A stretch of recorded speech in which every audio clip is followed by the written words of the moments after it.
என்னுடைய பேரன்புக்கினிய தம்பி இசக்கி கார்வண்ணன் அவர்கள்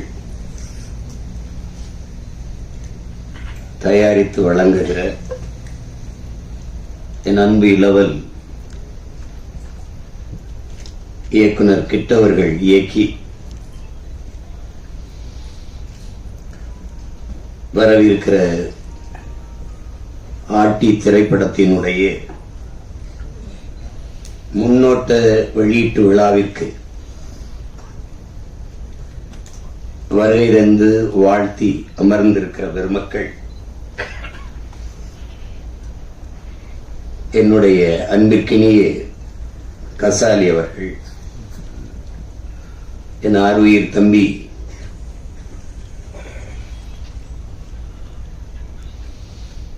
உறவில் மட்டுமில்லாது உணர்வோடும் என்னோடு இணைந்து களத்தினில் நிற்கிற இயக்குனர் நடிகர் திருமுருகன் அவர்கள்,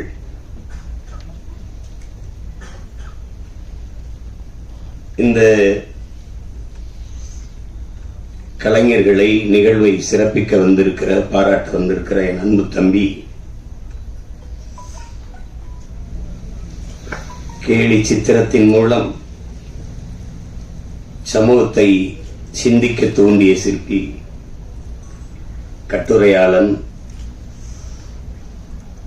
பேச்சாளன், கருத்தாளன் பாலா அவர்கள்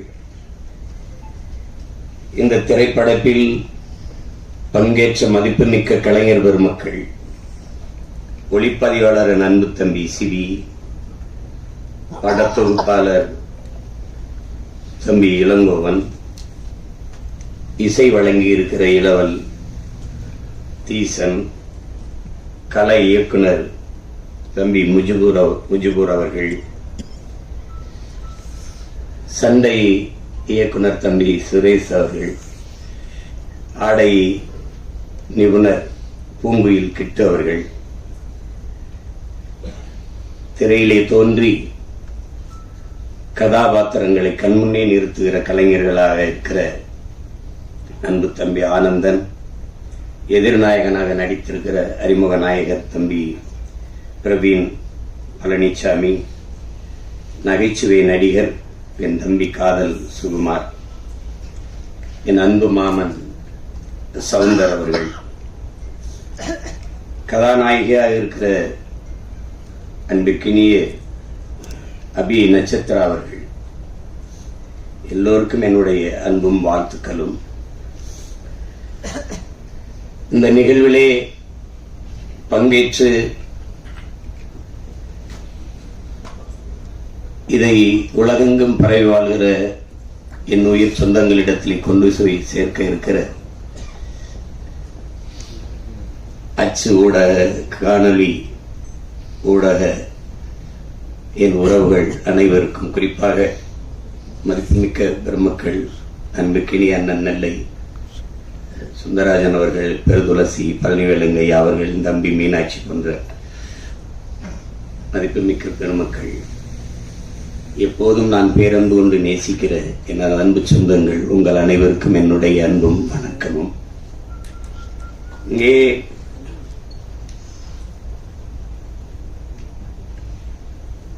காதல் சுகுமார் ஒரு நகைச்சுவை நடிகர் அப்படி பார்க்கிறோமானால், அவன் மற்ற நடிகர்களைப் போல ஒரு புகழ்பெற்ற ஒரு திரைக்கலைஞராக இல்லை என்றாலும் அவன் ஒரு ஆகச்சிறந்த தமிழ் மகன், பெரிய உணர்வு கொண்ட, இன உணர்வும் மான உணர்வும் கொண்ட ஒரு மகன். அந்த சூழலிலே அவன் வளர்ந்து வந்து கொண்டிருக்கிற காலங்களிலே இன உணர்வோடு எந்த நாட்டிற்கு சென்றாலும் தன்னுடைய உணர்வு குன்றாமல் நம் உறவுகளிடத்திலே நின்ற ஒரு தம்பி. அதனால் அவனிடத்திலே எனக்கு ஒரு தனிப்பட்ட பேரன்பு எப்போதும் உண்டு. இங்கே என் அன்பிற்கினிய தம்பி துரைமுருகன் அவர்கள் சொன்னது போல, துரையும் கிட்டும் சேர்ந்துதான் அந்த நையப்புடை அந்த வலையொலியை தொடங்கினார்கள். ரொம்ப நன்றாக செய்தார்கள். கிட்டுவிட்ட இயற்கையிலே அவனுக்கு தவறு சிறந்த படைப்பாற்றல் அவனுக்கு உண்டு. அது எதையுமே சுருக்கமா அதை சொல்லி புரிய வச்சுருவாங்க. அதுல நகைச்சுவை உணர்வோடு கேலியும் கிண்டலுமா கொண்டு போய் சேர்க்கிறதுல பெரிய கெட்டிக்காரன். அவன் எங்களோடு இந்த அரசியல் பயணத்தில் இல்லாத திரைப்பயணத்துல போனது எனக்கு மகிழ்ச்சியா இருந்தாலும் ஆனா எங்களுக்கு அது ஒரு இழப்பு தான். அப்படிப்பட்ட ஒரு படைப்பாளி இழந்திருப்பது இழப்பு தான். அதுல அவன் திரைத்துறை பக்கம் வந்து பல படங்களை இயக்கினான். அவன் இயக்கிய படத்தில் எனக்கு இந்த சல்லியர்கள் படம் ரொம்ப நிறைவை தந்தது. அந்த படத்தினுடைய 2 நிகழ்விலையும் நான் பங்கேற்று பேசினேன். இந்த படத்தை தம்பி துறை சொன்ன மாதிரி 150 கோடி முதலீடு செய்து எடுக்கிறவர்களுக்கு கதை இல்லை, 1.5 கோடியில் ஆக சிறந்த படத்தை எடுப்பான். அப்படி ஒரு படைப்பாளி. சல்லியர்கள் படம் பார்த்தீங்கன்னா உங்களுக்கு தெரியும், ரொம்ப நல்லா எடுத்துப்பான், நேர்த்தியா எடுத்துப்பாப்ல. எங்களுக்கு ஒரு பயம் என்னென்றால் இந்த எங்களுடைய விடுதலை போராட்டங்களை இன அழிப்பு அந்த தொடும்போது அது ரொம்ப உணர்வுபூர்வமானது, சரியா செய்யணும், இல்லைன்னா சிக்கலாயிடும். எங்கள் தலைவருக்கு அதில் ஒரு பெரிய கனவு. அவரை போல இந்த இனத்தில் பிறந்தவன்ல திரைக்கலையை நேசித்த ஒரு மகன் இதுவரைக்கும் இருக்க முடியாது. இங்கே இருந்த கட்சிகள், குறிப்பா கம்யூனிஸ்ட் இயக்கங்கள், திராவிட இயக்கங்கள் எல்லாம் திரைக்கலையை வந்து ஒரு சாக்கடை, குப்பை, சினிமாக்கார பெயர் இப்படிதான் பேசி பேசி அதை சாக்கடை சாக்கடையே என்றே சொல்லி கொண்டு விட்டார்கள். அதுல உருண்டு பிறண்ட நாயும் பண்ணியெல்லாம் நாட்டாண்டுட்டு போயிடுச்சு. இதுதான் நடந்தது, பெரிய விபத்து. அது திரைக்கலையை ஒரு எங்கள் தலைவன் எனக்கு சொல்றார் பாருங்க, திரைக்கலை என்பது அறிவியலின் அழகான குழந்தைன்னு சொல்றாரு. அந்த வார்த்தையை எப்படி பயன்படுத்துறாரு பாருங்க, அறிவியலின் அழகான குழந்தை. திரைக்கலை ஒவ்வொரு தேசிய இனத்தின் அழகிய கலை முகம். எப்படி வைக்கிறார் பாருங்க. இப்படி பேசல அவர் வெறும் சொல்றாரு, நான் அதை எடுத்து சொல்றேன். அந்த பார்வை அவர் இடத்துல இருந்தது. அது காரணம் வந்து சின்லஸ் லிஸ்ட், பிரேவ் ஹார்ட், பென்ஹர் இந்த மாதிரி படங்களை பார்க்கும்போது நம்ம விடுதலை போராட்டம் ஏன் இப்படி ஒரு படமா வரக்கூடாதுன்னு அவருக்கு ஒரு இது இருந்தது. ஒரு கெடுவாய்ப்பா தமிழ் பேரினத்தில் அவர் ஒரு நிர்வாக தலைவனா இல்லாம தன் இன விடுதலைக்கு போராட்ட களத்தில், போர்க்களத்தில் நிற்கக்கூடிய தலைவனா இருந்துட்டான். அவன் மற்ற இவர்களை மேல 50 ஆண்டு 60 ஆண்டு 10 ஆண்டு 20 ஆண்டு ஆள்ற உலகத்திலே தலை சிறந்த நாடாக தன் இனம் வாழ்கிற நாட்டை கொண்டிருக்கிறான். அவனுடைய கனவு வந்து பல்லாயிரம் ஆண்டுகளா தம் முன்னோர்கள் தூக்கி சுமந்த கனவு. அவன் அறம் சார்ந்து வாழ்ந்த ஆட்சி செய்த மறவர்களின் கனவு. அதனால அப்படிப்பட்ட ஒரு தலைவன் அதுக்காக பெரும் முயற்சி எடுத்தார். தன்னுடைய போராட்டத்தை எப்படியா எடுத்து கொண்டு வரணும் எடுத்தார், சின்ன சின்னதா. அதுக்குள்ள எங்களுக்கு காலம் சரியா வரல, அது கெடுவாய்ப்பா அமையல, முடிஞ்சிச்சு. அதனால இந்த மாதிரி படங்களை எடுக்கும்போது ஒரு நடுக்கு இருக்கும். அது சரியா செய்யணும், இல்லைன்னா தப்பா போயிடும். வரலாற்றை தவறா பதியக்கூடாது, உங்களுக்கு தெரியும். அதுல என் தம்பி சல்லியர்களை போராட்ட வரலாற்றில் பெருங்கடல், அது ஒரு துளியை மிக சரியா பதிவு செஞ்சான்னு எனக்கு ஒரு நிறைவு. அதுபோல இந்த ஆட்டி படத்தையும் அவன் சிறப்பா செஞ்சிருப்பான்ங்கிறதுல எனக்கு அசைக்க முடியாத நம்பிக்கை. இங்கே ஆட்டி அப்படிங்கிற அந்த படத்துக்கு சொல்லுவோம், அது எங்கள் குடியில் பெண்கள் முதலாம் அப்படின்னு. அதுல மாற்று கருத்து இருக்க முடியாது. கிட்டு பேசும்போது வருத்தத்துல சொன்னா நமக்கு வரலாற்று பதிவுகள் எதுவும் இல்லை அப்படின்னு அது ஒத்துக்கணும். இது நம்மளா பெருமையா பேசிக்கிறது இருக்குல்ல. எப்படின்னா வரலாற்றை படைக்கிறவனுக்கு அதை எழுத பதிவு செய்ய நேரம் இருக்க, நம்ம செய்யல இருந்தாலும் விழுந்துட்டா மீசையில மண்ணோட்டில பெருமை பேசுற மாதிரிதான்.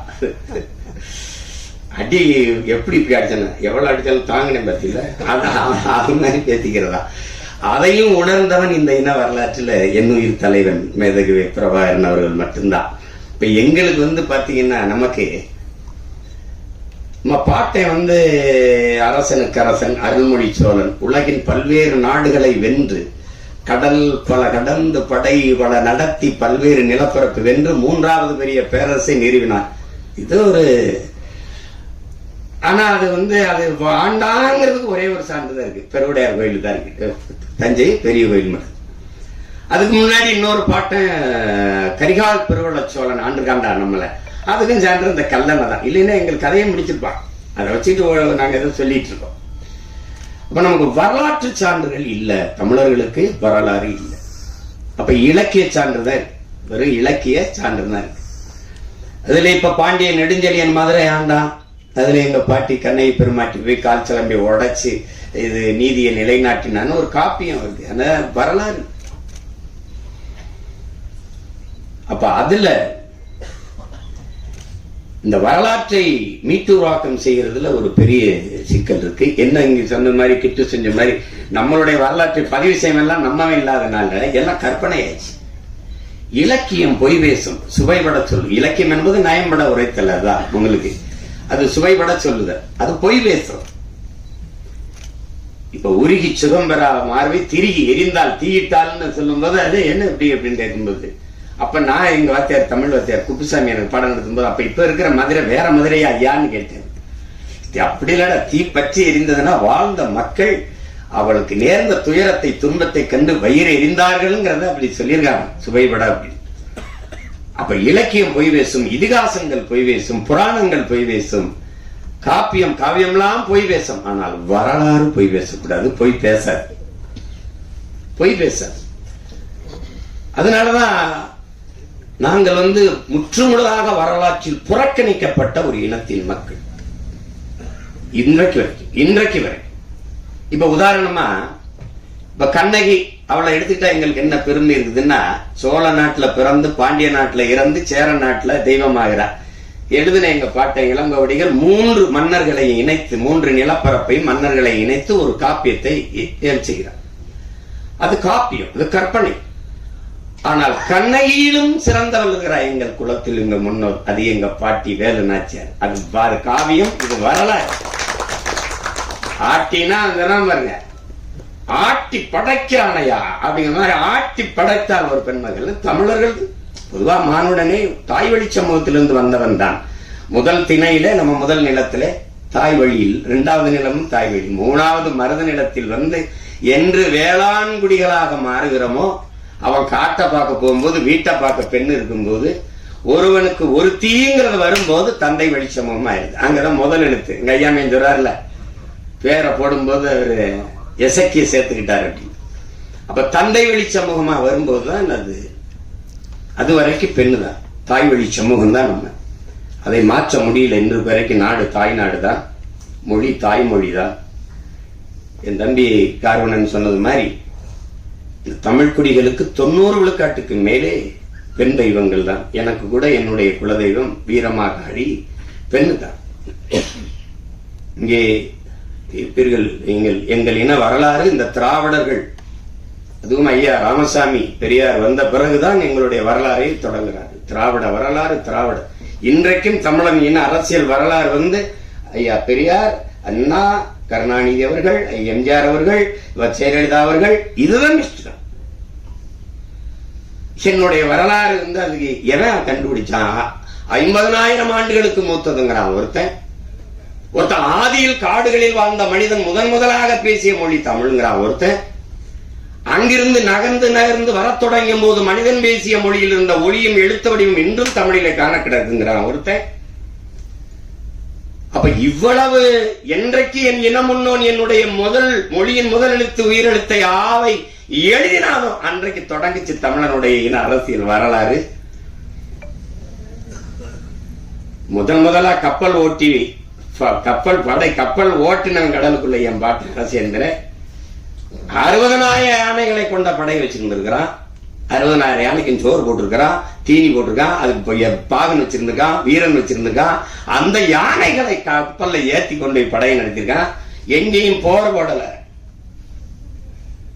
60,000 யானையை வரிசையா நிறுத்தி வீரர்களை மேல நிறுத்தி ஆயத்தோட நிறுத்தினா எதிரி நாட்டு படை வீரன் குதிரையில நின்னவன் காலை தூக்கி யானை புலிச்சா அவ்வளவுதான் கும்பிட்டான். சாமி என்னை விட்டு நீ ஆண்டுகன்னு.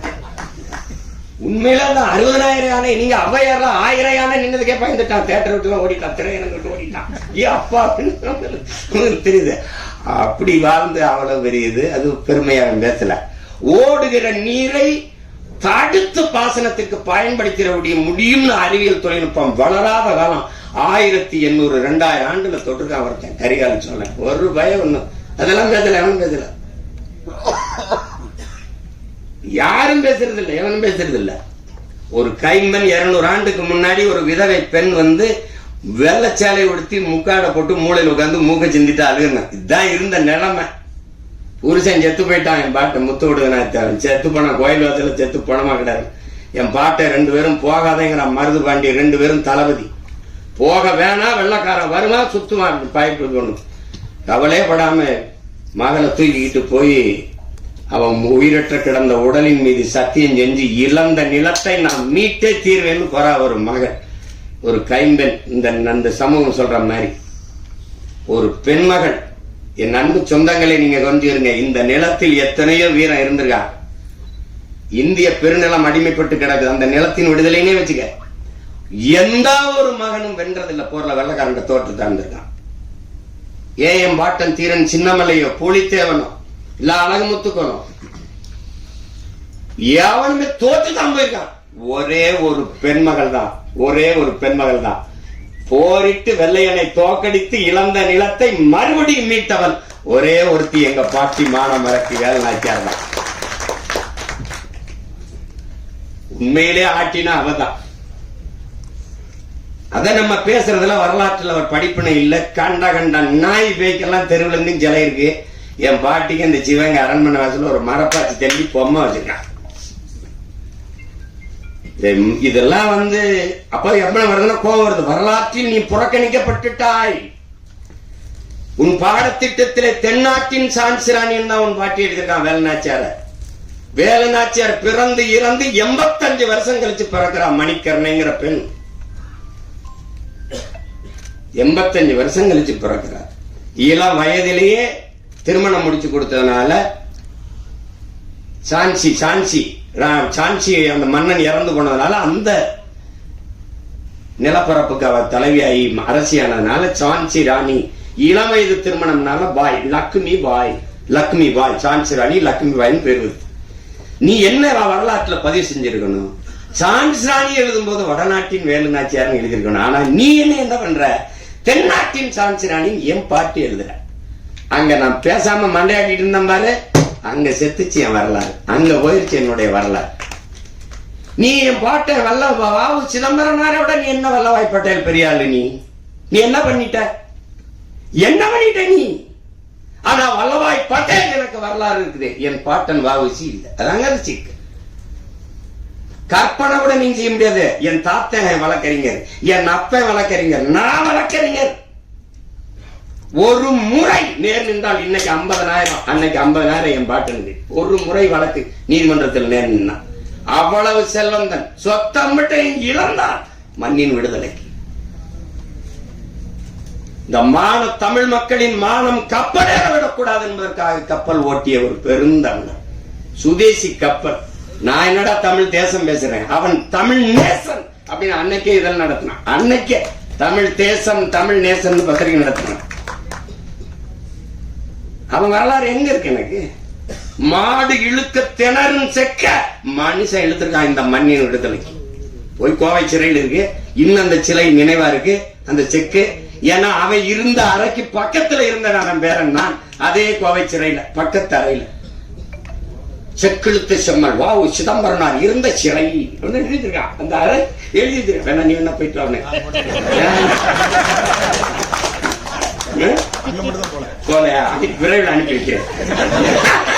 ஏதாவது இதுல பேச்சு வாடனா போட்டுருவோம். என்ன நான் போகாத சிறை இருக்குன்னு நினைக்கிறீங்களா? நீதிமன்றம் இருக்குன்னு நினைக்கிறீங்களா? அவருக்கு ஏதாவது பார்க்கணும் சீமானா உடனே வரணும், கட்டாயம் நேர் நிக்கணும். வழக்கு இருக்கு, இதுக்கு ஒரு வழக்கு இருக்கு. வல்லபாய் பட்டேல படித்தோம், நம்மளுடைய பாட்டன் வாவு சிதம்பரனாரை படிக்கல. நீங்க எல்லாம் நான் கோவப்படுறேன்றீங்க, நான் கோவப்படுறதே பரவாயில்ல. என் தம்பியெல்லாம் கொந்தளிச்சுட்டாப்ல. இங்க பாருங்க, தொலைக்காட்சியில என் உடன் பிறந்தார்களா இருக்கிறீங்க. தந்தை பெரியார், கலைஞர் கலைஞர் அதான் பேசுறீங்க. நீங்க ஜெயலலிதா அம்மா சொல்லணும், இவர் அப்பா சொல்லணும், அவரை தந்தை சொல்லணும், இவரை கலைஞர் சொல்லணும். ஆனா எங்களை மட்டும் வாவுசி மாப்போசி என்னடா சிசின்னு வச்சுக்கிற நீ? எப்படி இருக்கு? எந்த மான தமிழன் இதை ஏற்பான்? வாவுசி மாப்போசி, என் சிலம்பு செல்வர் மாப்போசி, செக்கிழுத்த செம்மல் வாவுசி சொல்ல முடியாத ஒண்ணு. தமிழ் தென்றல் திருவிக்கார், தனித்தமிழ் அடிகளார் மறைமலை அடிகள், முத்தமிழ் காவலன் கியாபே விஸ்வநாதர். பேச முடியாத ஒண்ணு. பேச முடியுமா? முடியாது. திரைப்படத்தில் நடிச்சவன தலைவர் என்ன சொல்றாருன்ற, தலைவர் என்ன சொல்ற, எங்க தலைவர் என்ன சொல்ற, திருப்பிரபாகர் என்ற டேய் கழுத்த திரி விடலை பாத்துக்க. நீ ஏன் அவரை மேதகன்னு சொல்ல மாட்டியா? சொல்ல மாட்டியா? பேசுறது பாரு, நீ பேசுறத பாரு, பேசு. நாளைக்கு கூட பேசுவாங்க. பேச்சு எப்படி பேசுவாங்க? தமிழர் தந்தை சீபாயத்தினார் சொல்ல முடியாதா? சொல்ல முடியாதா? சிந்தனை சிப்பி சிங்கார வேளர் அப்படி சொல்லியிருக்கியா? நீ எங்கேயாவது சொல்லியிருக்கியா? ஆனா இதை மட்டும் பாரு, இதை மட்டும் தமிழன் விழித்துக் கொள்ளணும்னு வச்சுக்கிறீங்க. பெரியார் தந்தையாய், ஐயா ஸ்டாலின் அப்பாவாய், ஜெயலலிதா அம்மாவாய், நம்ம எல்லாம் எவன் என்னன்னு தெரியாம பெத்தப்ப அம்மாவை மறந்துட்டு நீ இதை அம்மா பண்ணிட்டு திருவீங்க. இப்படிதான் அவன் வரலாற்றை இழந்த, இப்படிதான் இழந்த. நான் தான் படிக்க வச்சேங்கிறது நீ எப்படி நம்பின? எப்படி நம்பின? நீ எப்படி நம்பின? உன் இனத்தில் எத்தனை பெண்பார்ப்புள்ளவர்கள்? 100க்கும் மேற்பட்ட பெண்பார்ப்புள்ளவர்கள். நச்சினார், கிணியர், அவ்வை, எத்தனை அறிவு மூதாட்டியே உன் பெண் பெருமகள் அவ்வை. பெண்களை காப்பிய நாயகர்களாக வச்சு பாடியவன் தமிழன். சிலப்பதிகாரம், மணிமேகலை, எத்தனை காப்பியங்கள். குல தெய்வங்களாக வச்சு கும்பிட்டவன் தமிழன். அப்ப எப்படி எங்க நீங்க? நான் தான் பெண்ணடிமை நீக்கின, எங்க நீக்கின? நீ படிக்க வச்ச சரி எதை? திருக்குறளை, சிலப்பதிகாரத்தை, மணிமேகலையை, சிவகை சிந்தாமணியை, வளையாபதியை, குண்டலகேசியை, ஐங்குறுநூறுவை, பதிட்டு பத்துவை, அகநானூறுவை, புறநானூறுவை, கலித்தொகையை, கலிங்கத்து பரணியை படிக்க வச்ச, கம்ப ராமாயணத்தை படிக்க வச்ச, இதையெல்லாம் எழுதுன எவன்டா படிக்க வச்சது? பதில் வச்சிருக்கியா? பதில் வச்சிருக்கியா? பெரியார் தான் படிக்க வச்சார். வச்சுக்க. பக்கத்துல இருந்த அறிஞர் அண்ணா WMA 2 முதுகலை படித்தாரு. அண்ணாதுரை ஐயா, அதுக்கப்புறம் ஐயா அன்பழகன், நெடுஞ்செழியன், இவர்கள் 3 பேரையும் படிக்க வச்சது யாரு? அவருக்கு பக்கத்துல உட்கார்ந்து இருந்தாங்களப்பா. ஏன் இதெல்லாம் நீ கேள்வி எழுப்பல?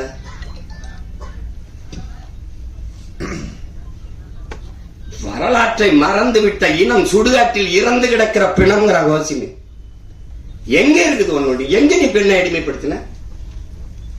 தமிழன் பல்வேறு நிலப்பரப்பை வென்றான். எந்த இனத்தையாவது அடிமைப்படுத்தி ஆண்டான். ஒரு செய்தி சொல்றா பாப்போம். என் மாண்புடா, என் மாண்பு தமிழ் பேரன்பின் தாயிடா. இல்லைன்னா யாரும் ஊரே யாவரும் கேளீர்னு எந்த மொழி சொல்லிருக்குடா? பிறப்பு ஒற்றும் எல்லா மனிதருக்கும் கூட பாடல, எல்லா உயிருக்கும். உலகத்துல எந்த மொழி சொன்னது? என் தமிழ் தான் சொன்னது. என் தமிழ் தான் பாடியது.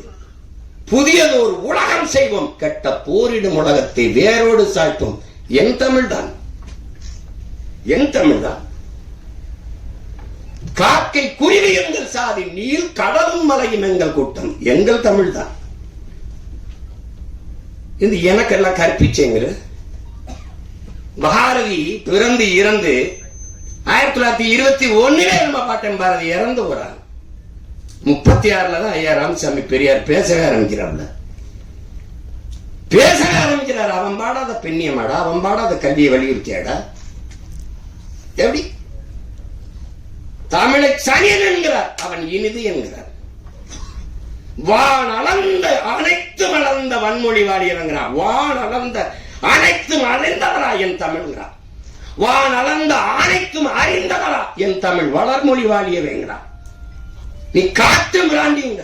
சிங்களம் புட்ககம் சாவகம் யாவும் சென்றேன், பல தீவனுக்கும் சென்றேன். அங்கு தங்கள் புலிக்கொடி மின்கொடி நின்று சால்புற கண்டவர்தாய் நாடுங்கிறான். எப்படி? நீ காட்டு மிராண்டிங்கிற என்னதான் பாருங்க. முட்டாள்கிற உலகம் என்று தன் கொடியை நாட்டியவன பரம்பரையிடாவ. எப்படி இருக்கு? வெறியில தான் ஒருத்தன் வந்தான். டே, தாய பழித்தவனை யாரு தடுத்தாலும் விடாதே, உன் தமிழை பழித்தவனை தாயே தடுத்தாலும் விடாதேங்கிறான். இதுல எங்கிட்டு இருக்காரு பெரியார் சிறியார்? எங்களுக்கு எவனா இருந்தாலும் சரிதான். என் மொழியை இழிவு செய்தவன் எவனா இருந்தாலும் எங்களுக்கு எதிரி தான். தமிழ் சனியன் ஒளி, முதல்ல அந்த சனியனை ஒளிடா. இதான் கோட்பாடு. பெரிய தத்துவம் அதெல்லாம் தூக்கிட்டு வர்றது இல்லை. எங்க கோட்பாடை பாரு, இப்படி எவ்வளவு பத்தியா? என் இறைடா, என் இறை சிவன் தன் உடலில் சரி பாதையை கொடுத்து நிற்கிறான்.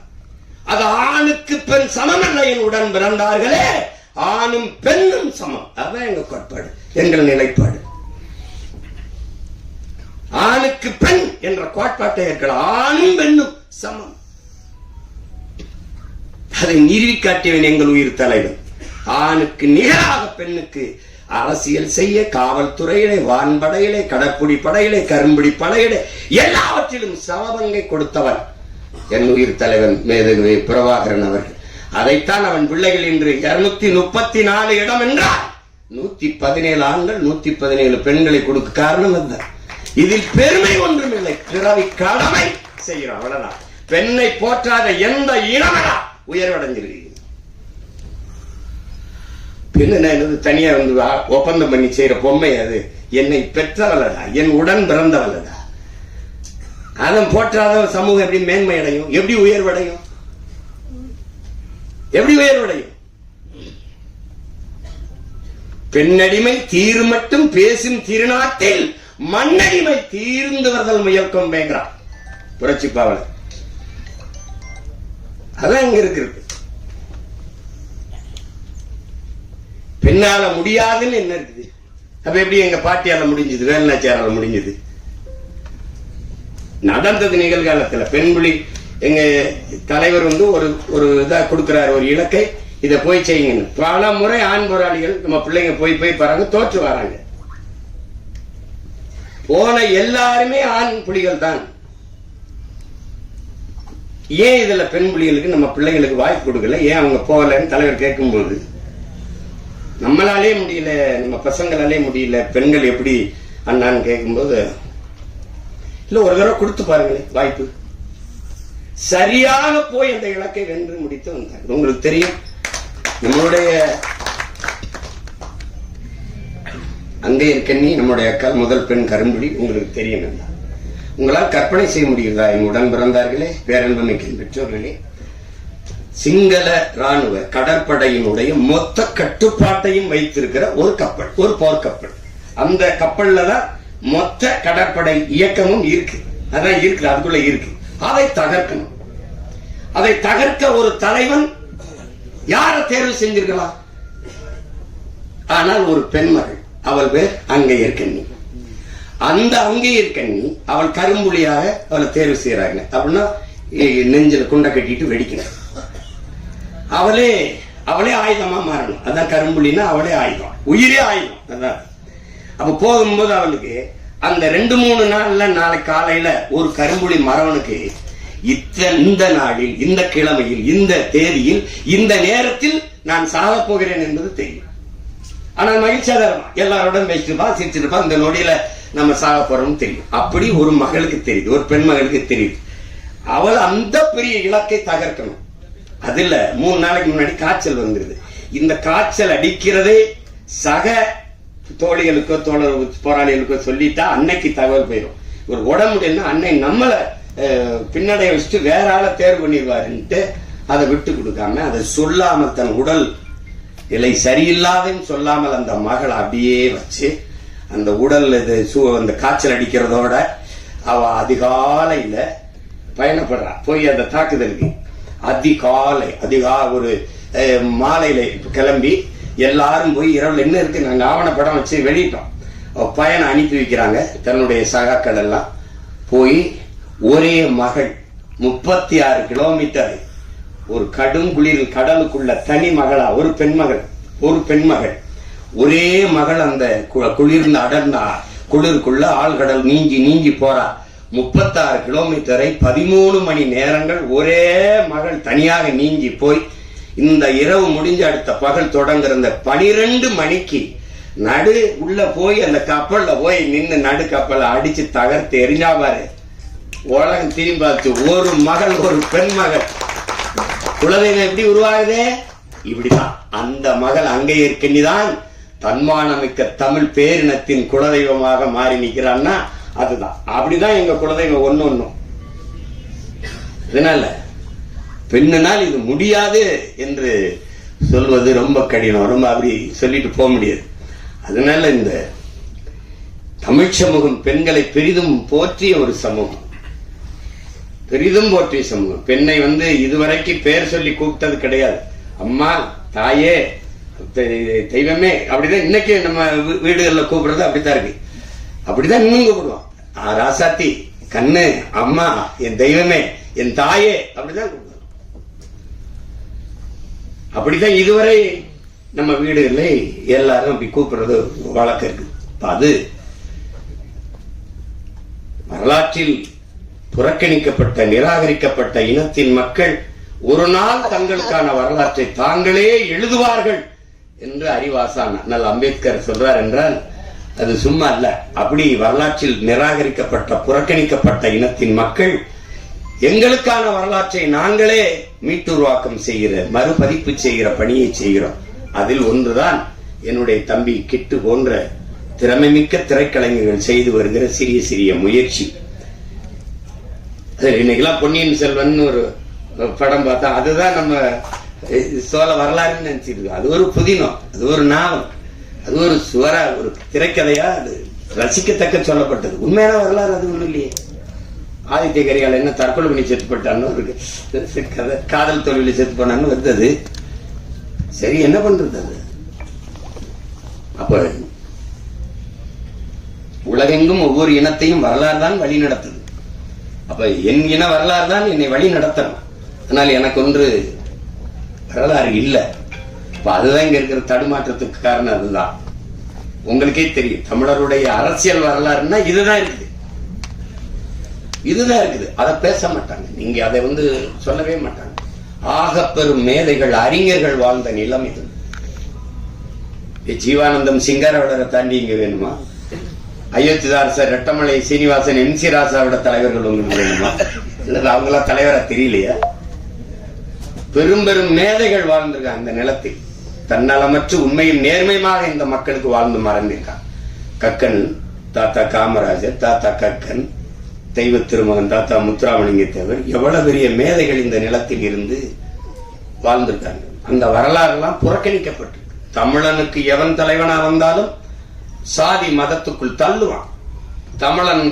தமிழன் அல்லாத எவன் வந்தாலும் அவனை அப்படியே தலைவனாக ஏற்றுக்கொண்டாடுவான். இது ஒரு நோய், இது ஒரு நோய். சீமான் வந்தா என்னாலுக, அப்படிதானே? என்னாலுக நம்ம ஆளுகளா? என்னையே கேட்டான் தோல் மேல கைவிட்டு, நீங்க என்னாலுக? நான் அப்படியே நான் சித்தாளுக, உங்க வீட்டுல ஒரு பூச்சி வேலை இருந்தா பூச்சிட்டு போறேன். அது தெரிஞ்சுக்கிற ஆர்வமா இருப்பான். விசாரிப்பு எப்படி விசாரிப்பான்னு நினைக்கிறீங்க? நீங்க எந்த ஊரும்? ராமநாதபுரம், சிவகங்கையில எந்த ஊரு? அப்பா என்ன பாக்குறாப்ல? அப்பா அவன் சொந்தக்காரன், அவன் சாதிக்காரன் பேரவர்னு சொல்லி அவர் உங்களுக்கு என்ன வேணும்பா? இவன் ரொம்ப கஷ்டப்படுறான்னு நான் என்ன ஆளுகன்னு சொல்லிடணும். ஏன்னா இந்த சாதி தாங்க, என்னங்க உங்க பிரச்சனை? நான் உங்க வீட்டுக்கு பொண்ணு கேட்டும் இல்லையே. எப்படி இருக்கு? புரியுதா? இது தன்னின பகைய தாழ்ந்து வீழ்ந்த ஒரு சமூகம். காப்பா அரவாணன் ஐயா, அவரை யாருன்னு கேட்டுறாதீங்க. என்னடா புதுசா ஏதோ காப்பா அரவாணன்னு கதை விடுறான்றாதீங்க. ஏன்னா திராவிடன் கதை விடுவான் எங்க வரலாறு, நாங்க வரலாறு சொல்லுவோம் அவனுக்கு கதை. அப்ப அதுல அவர் என்ன சொல்றாரு? தமிழன் வீழ்ந்ததுக்கு தமிழன் ஏன் அடிமையானான்? அந்த புத்தகத்தை தமிழ் இளம் தலைமுறையினர் என் உயிரினும் இனிய உடன் பிறந்தார்கள் ஒவ்வொருத்தனும் படிக்கணும். சின்ன புத்தகம். அதுல என்ன சொல்றாரு? தமிழனுக்கு இந்த அடிமையானதுக்கு முதல் காரணம் போர்க்குணம் இன்மை. அதுக்காகவே சொல்றாரு, முதலில் பண்பட்ட இனம் நாகரிகம் அடைந்த இனம் போர்க்குணம் அற்று போகுங்கிற. முதலில் பண்பட்ட இனம் போர்க்குணம் அற்று போகும். எப்படின்னு கேளுங்க. இப்ப இவர் சண்டை ஏப்பா எதுக்கு அங்க காலிப்பையிலோட போய் சண்டை போடுன்னு பாப்பா, நமக்கு அதெல்லாம் தரோம். இங்கதான் அது இதா இருக்கு. எதுக்குப்பா பிரச்சனை, எதுக்குப்பா வம்பு, எதுக்குப்பா பிரச்சனை? அது நமக்கு மட்டும் இல்ல, நாட்டுக்கே அதான் பிரச்சனை ஆயிருக்கு. எதுக்கு பிரச்சனை என்பதுதான் பிரச்சனை. அப்ப அங்க போர்க்குணம் அற்று போனது, போர்க்குணம் அற்று போனது ஒன்று. இரண்டாவது, தன்னிடத்தில் இருப்பதை விட பிறரிடத்தில் இருப்பது உயர்ந்தது, இந்த இழிவான சிந்தனை. பிறகு தாழ்வு மனப்பான்மை, தன்னின பகை, இது ரொம்ப முக்கியம், இதை நீங்க கவனிச்சுக்கணும். அந்த வார்த்தையை போறார், தன்னின பகை. தன்னின பகை என்னது? படையாச்சியை நான் வேட்பாளராக போட்டாங்க, பறையன் ஓட்டு போட மாட்டாங்க. பறையனை போட்டாங்க, படையாச்சி போட மாட்டாங்க. தேவர் என்னுடைய வேட்பாளர், தேவேந்திரர் ஓட்டு கிடையாதுங்க. தேவேந்திரர் என்னுடைய வேட்பாளர், தேவர் ஓட்டு கிடையாதுங்க. இதனால சொந்த ரத்தங்களுக்குள் யுத்தம். சிந்திய ரத்தத்தை குடித்த ஓநாய்களுக்கு அதிகாரம். இவன் சொந்த ரத்தத்துக்குள்ள சண்டை ஓட்டு வீழ்ந்தான். தன்னின பகையால் தாழ்ந்து வீழ்ந்த தமிழ் சமூகம். எந்த அரசியல் அதிகாரமும் இவனுக்கு வராம போனது காரணம் இதுதான்.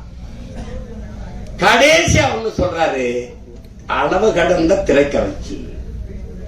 அளவு கடந்த திரைக்கவர்ச்சி. 4 மயக்கம். 1 சாதி மயக்கம், 2வது மத மயக்கம், அடுத்தது சாராய மயக்கம், அதுக்கப்புறம் திரை மயக்கம். இந்த சாராய மயக்கம் திரை மயக்கத்தை தெளிவுபடுத்திட முடியும். ஆனால் இந்த சாதி மத மயக்கம் இருக்குல்ல, செத்து பாடையில போனாலும் வராது, செத்து புதைச்சாலும் ஆறுமுக நாடாலும் எழுதி வைப்பான். சமாதியில எழுதி வைப்பான்ல, சுப்பிரமணிய தேவை எழுதி வைப்பான், எழுதி வைப்பான். என்ன சிரிக்கிறிய? பைசர் என்ன போமா சுடுகாட்டுக்கு? அததான் சொல்றாண்டே, கல்லு சாராயம் குடிச்சு படுத்தா கூட படுத்து எந்திரிச்சா போதலிஞ்சிரும்டா. இந்த சாதி மதம் செத்தாலும் கர்மம் போகாது. மற்றதெல்லாம் குடிச்சாத்தான் போத ஏறும், சாதி மதமும் சொன்னாலே ஏறிடும்டா. இப்ப இந்த போதை, இன்னொரு போதை உங்களுக்கு தெரியுது, இந்த திரை கவர்ச்சி, திரை மயக்கம். திரை மயக்கம் பேராபத்தானது. அதுக்கப்புறம் உங்களுக்கு சாதி ஒரு அரசியல், சாதாரண மதம் ஒரு அரசியல். நமக்கு இருக்கிற புரிதல் என்ன? அரசியல் என்பது எல்லா உயிர்களுக்கும் நம்ம மறந்துடும். சாதி மத கடவுள் உணர்ச்சி என்பது மனிதனுக்கு மட்டுமானதுங்கிறதே நம்ம மறந்துடும்.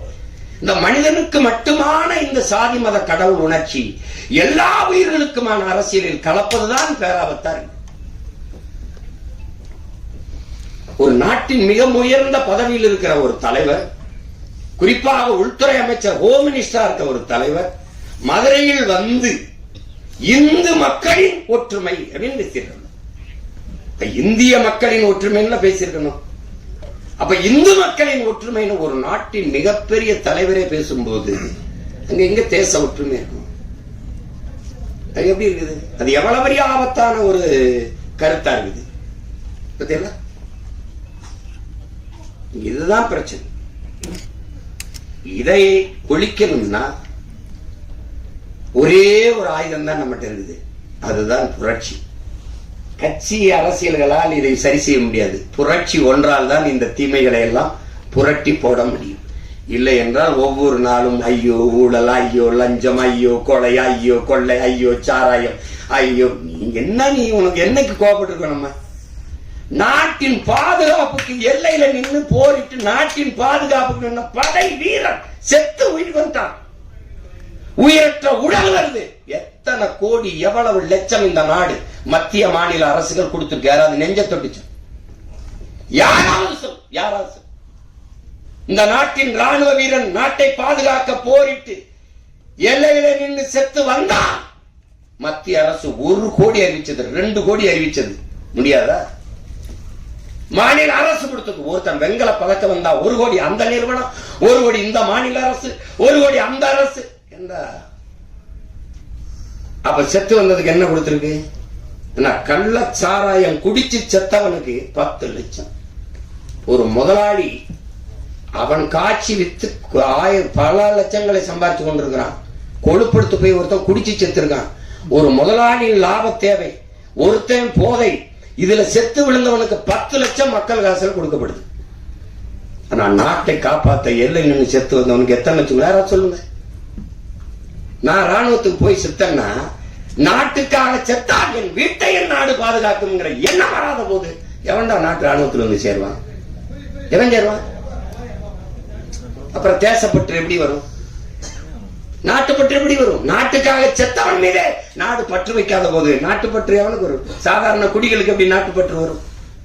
எழுது. எல்லாத்தையும் நம்ம சகித்துக்கிட்டோம் பாருங்க. இந்த இடத்துல கோவப்படல, இந்த இடத்துல கேள்வி வரல. ஏன் இப்படி நடக்குது? கேள்வி வரல. ஏன்னா குப்பையை கூட்டுற தொழிலாளியை கூட நீ தனியார் முதலாளிக்கு கொடுத்துருவீங்கன்னா எதை நீ வச்சுப்ப?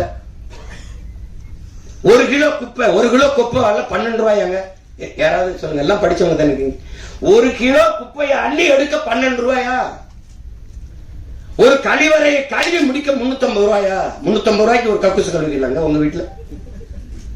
நீங்க சிரிக்கிறதுக்கு சொல்லல, கோவப்படணும். நம்ம பாட்டன் தாத்தன் சொல்றான்ல, ஏமாறுகிற இருக்கிற வரை ஏமாற்றுவன் இருப்பான், ஏமாற்றுவன் இருப்பான்.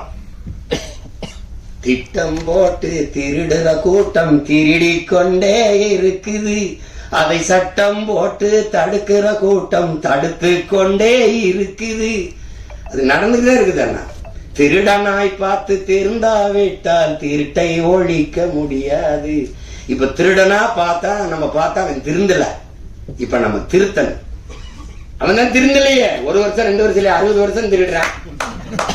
அவன் திருந்தலையே. அப்ப என்ன பண்ணணும்? திருத்தணும். யார் திருத்தணும்? நாம தான். என்ன பண்ணணும்? உங்க கையால என்ன பண்ணணும்? ஒரே அழுத்த ஒரு அழுத்தணும். என்னது? ஒற்றை விரல் புரட்சிங்கிறது சரிதான். அது தெரியல. அவங்க உட்கார்ந்து இருக்கிற அவங்க எல்லாம் அதிகாரம் அது நாம கொடுத்ததுங்கிற என்ன நமக்கு வரணும். நம்ம போட்ட ஒத்த ஓட்டுல வந்த வலிமைதான் அதுன்னு வரணும். உங்களுக்கு என்ன வரணும்? அதுதான் முக்கியம். அப்ப அங்கதான் மாறுதல். அதுதான் அண்ணல் காந்தியடிகள் உலகத்தை எப்படிப்பட்ட மாறுதலுக்கு கொண்டு வர நினைக்கிறியோ அதை உன்னிலிருந்து தொடங்குறாங்கிற. நீங்க நான் என்னிலிருந்து தொடங்குறேன், நீங்க உங்களிலிருந்து தொடங்குங்க. நம்மிலிருந்து நல்ல மாற்றம் தொடங்கட்டும். நான் 6 மாசத்துல தேர்தல் வருது, அப்பவாவது ஒரு மாறுதல் வருதான்னு பார்ப்போம். அதான் ரொம்ப முக்கியம். என்ன ஐயம்மன?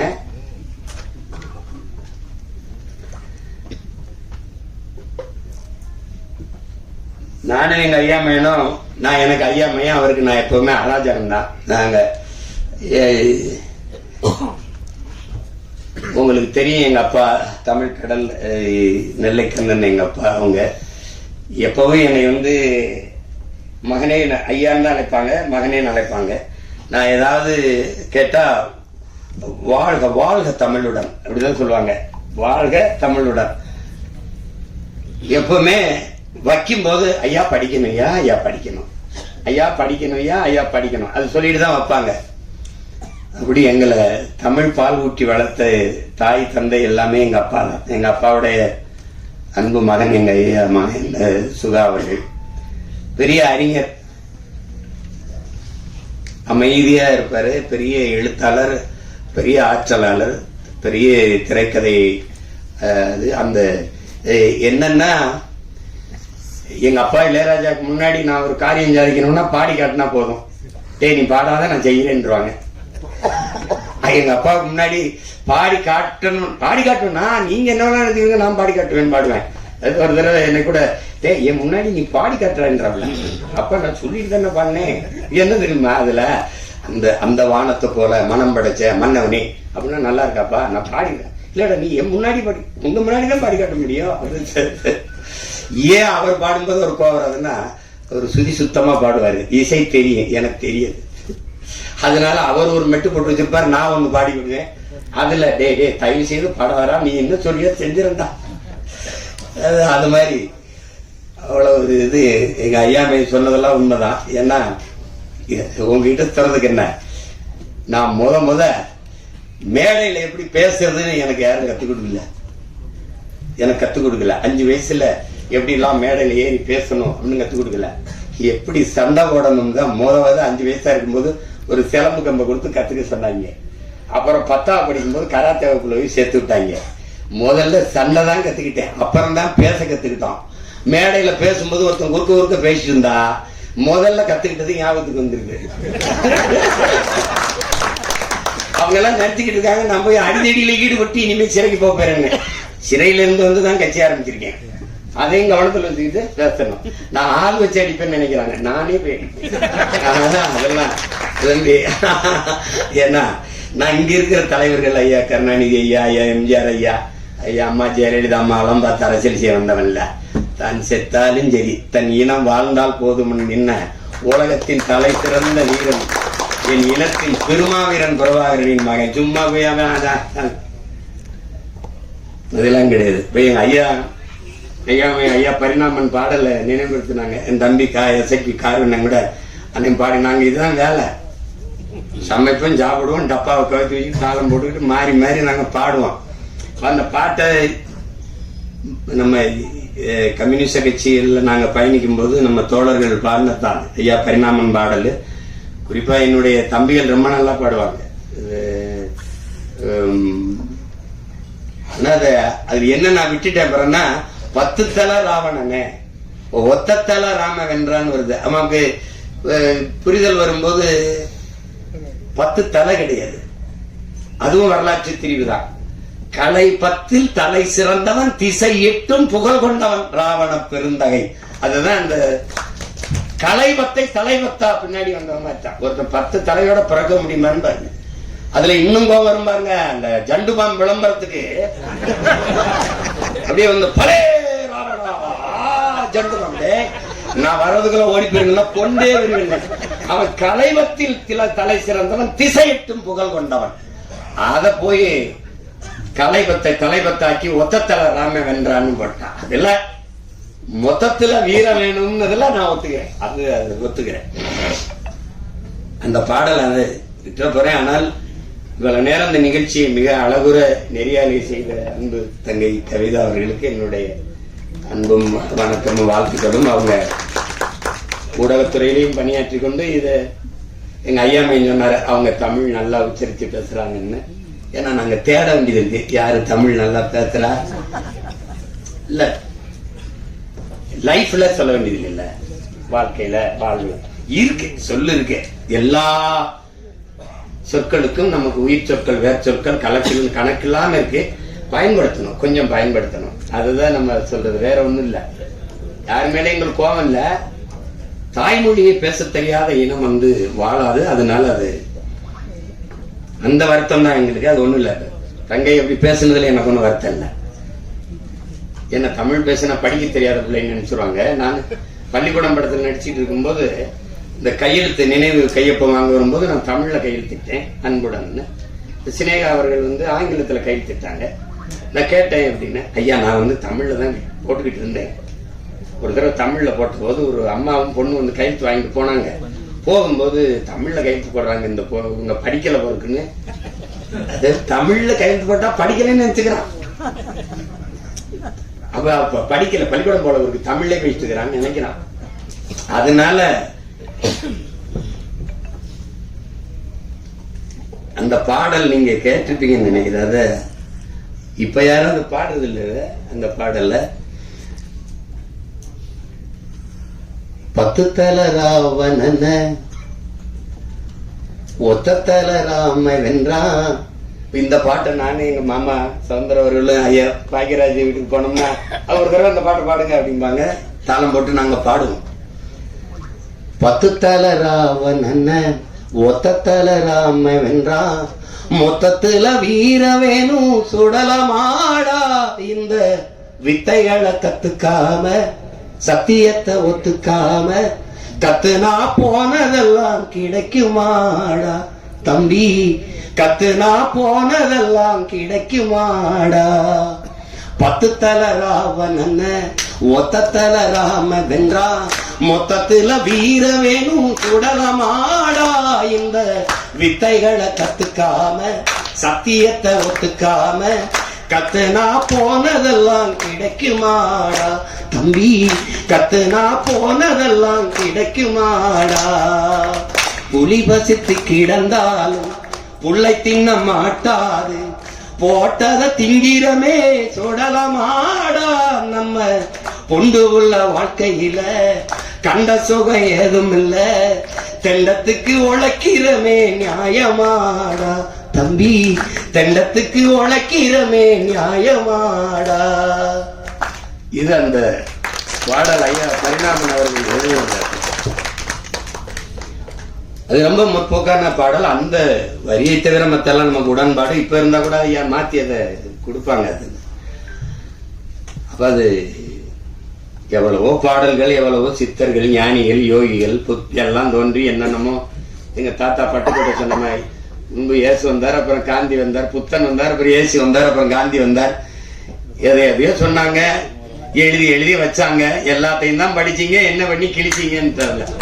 அது மாதிரிதான் இப்ப நானும் நாமளாவது எல்லாரும் சேர்ந்து ஏதாவது உருப்படியா கிழிப்போம் வாங்கன்னு தான் கூப்பிடுவேன். அதுக்கு என்னுடைய தம்பி கிட்டவர்கள் எழுதி இயக்கி என்னுடைய ஆர்வீர் இல்லவல் எசக்கி கார்வண்ணன் அவர்கள் தயாரிச்சிருக்கிற இந்த ஆர்டி படம் ஒரு சிறிய முயற்சியா இருக்கும். புரட்சி என்பது ஒவ்வொரு மனிதனின் காலடிக்கு கீழே காய்ந்த சருகுகளாக காத்து கிடக்கிறது ஒரு தீக்குச்சியின் உரசலுக்காக அப்படிங்கிறான். ஒரு தீக்குச்சி உரசி போடணுங்கிறதுக்காக காய்ந்த சருகா காத்து கிடக்குதுங்கிறான். அப்படி உரசி போடுற ஒரு தீக்குச்சியா என் தம்பி கிட்டுவனுடைய ஆட்டி படைப்பு இருக்கட்டும் என்று நான் வாழ்த்துறேன். இந்த நிகழ்விலே இவ்வளவு தூரம் பங்கெடுத்து இது விழாவை சிறப்பித்திருக்கிற என் அருமைக்குரிய உறவுகள், என் அன்பு சொந்தங்கள், மதிப்புமிக்க ஊடக உறவுகள், உங்கள் எல்லோருக்கும் என்னுடைய பேரன்பும் வாழ்த்துக்களும். நன்றி, வணக்கம்.